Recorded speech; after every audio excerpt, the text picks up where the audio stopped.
ہم نے رات بھی جو ہے نا ننگے آسمان تلے گزاری ہیں, بڑے دھرنے ہم نے یہاں پر برداشت کیے ہیں, لیکن ہم آج اس بات کا عوامی ایکشن کمیٹی کے پلیٹ فارم سے ہم آئندہ کی حکمت عملی کا اعلان کرنے جا رہے ہیں, جس کے لیے آپ صحافی حضرات کو مدعو کیا گیا.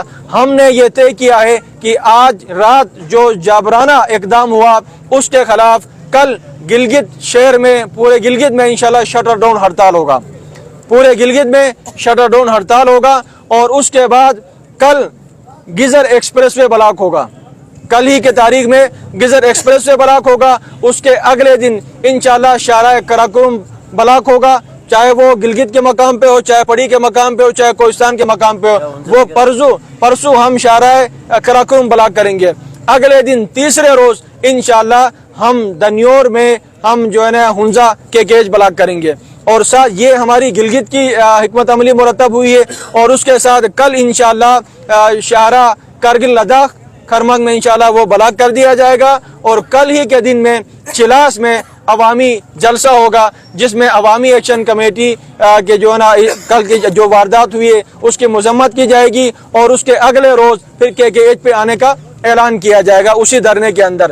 تو یہ آج کی ہماری حکمت عملی ہے. اور میں اب آپ کو ایک اور بات بتاؤں, اسسٹنٹ کمشنر نے بدنیتی کے بنیاد پہ ایک انجمن تاجران کے نام پہ ایک لیٹر کمپوز کرایا, جس کے اندر 30 افراد کے نام مینشن ہیں, 30 افراد کے نام اس کے اندر مینشن ہے. لیکن آج آپ کے سامنے میں اسی بازار سے, وہی بازار, اس لیٹر میں یہ لکھا گیا کہ انہوں نے درخواست دی ہے اسسٹنٹ کمشنر کو کہ ہماری دکانیں خراب ہو رہی ہیں, کاروبار خراب ہو رہا ہے, ہم ڈسٹرب ہو رہے ہیں.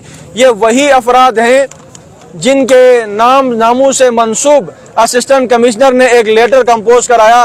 انہی 40 دکانداروں نے آج عوامی ایکشن کمیٹی کی اس ہڑتال کی تائید میں, اس دھرنے کی تائید میں انہوں نے جو ہے 40 بندوں نے اپنے سگنیچر کے ساتھ یہ لکھ کے دیا ہے کہ عوامی ایکشن کمیٹی آج تک جو بھی کرتی آئی ہے وہ انجمن تاجران کے حقوق کے تحفظ کے بنیاد پہ کرتی آئی ہے.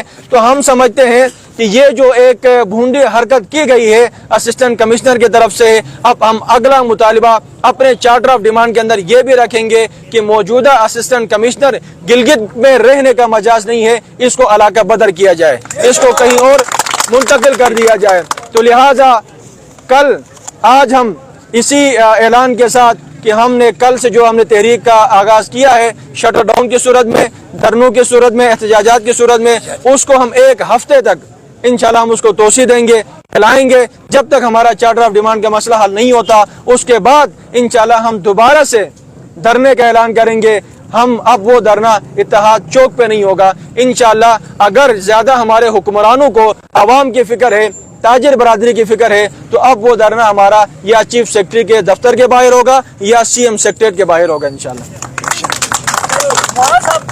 کل وزیر اعلیٰ صاحب نے یہ بتایا کہ ایکشن کمیٹی کے ساتھ ہمارے ایک مذاکراتی نشست ہوئی تھی, اس میں ہم نے ان کو بتایا کہ آپ ہمیں وہ چیزیں سامنے لائے ہیں جو ٹیکسز لگے ہیں, ہم اس کو فی الفور ختم کرنے کے لیے تیار ہیں. سبسڈی کے معاملے پر اس نے یہ بتایا کہ 16 لاکھ کا پچھلے دنوں نوٹیفیکیشن نکل کے آیا ہے. تو ایسے میں مطلب کن بنیاد پر ایکشن کمیٹی دھرنا دے رہی ہے؟ سروس چارجز جو انہوں نے بتایا وزیر اعلیٰ صاحب کے بقول یہ جو ویسٹ مینجمنٹ کا ہے, اگر یہ نہیں دینا چاہتے تو ہم اس سروس کو ہی ختم کر دیتے ہیں. تو ان کے ساتھ کیا مذاکرات ہو گئے تھے, اس وقت آپ کی ڈیمانڈ کیا ہے؟ ان کے ساتھ CM سے باقاعدہ ہماری بات نشست ہوئی اور CM نے کمشنر کو ایز اے میڈیٹر سالس کے طور پہ ان کو کہا کہ آپ نے متعلقہ سیکٹریز کو ایکشن کمیٹی کے ساتھ بٹھانا ہے. اور 5 سیکٹریز کے ساتھ ہماری نشست ہوئی, جن میں واٹر اینڈ پاور کا سیکٹری تھا, فوڈ ڈپارٹمنٹ کا تھا, ایکسائز کا تھا, اور اس کے علاوہ لا سیکٹری وہاں پر تھا. اس طرح 5 سیکٹریوں کے ساتھ عوامی ایکشن کمیٹی کی نشست ہوئی. اور اس نشست کے اندر 2 چیزوں کا اتفاق رائے سے فیصلہ ہوا. میرے پاس ریٹرن موجود ہیں, ان کے جو نا کمنٹس موجود ہیں.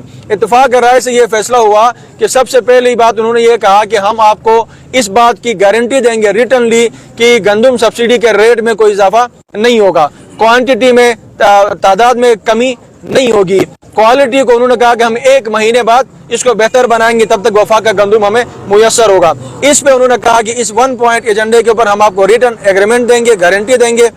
باقی جو معاملات ہیں, ٹیکسز کا ایشو ہے, ہمارا لینڈ ریفارم کا مسئلہ ہے, معدنیات کا مسئلہ ہے, بجلی بلات کا مسئلہ ہے, انہوں نے یہ کہا کہ اس کے اوپر ہمیں کمیٹی نوٹیفائی کریں گے. اس کمیٹی کے ساتھ انجمن تاجران کے افراد ہوں گے. ساتھ یہ بھی طے ہوا کہ اس کمیٹی کے اندر